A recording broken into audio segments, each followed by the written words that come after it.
With Tefal, from 2008, we want all our products to be repairable and to be repaired.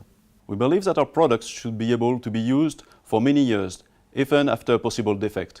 It must become an obvious economical choice for our consumers, and of course, it is better as it avoids unnecessary waste. Our factories and our research and development centers are working hard to make sure that the products can be easily repaired, and our service centers worldwide can quickly obtain all the necessary spare parts at an affordable cost. This is thanks to a huge stock of parts which guarantees the availability for future years, some of which are already produced on demand with our additive manufacturing technology, and so it will be available indefinitely.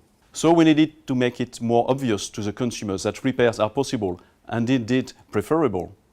We want our consumers to be able to identify a product which will have many years of use even after a possible defect.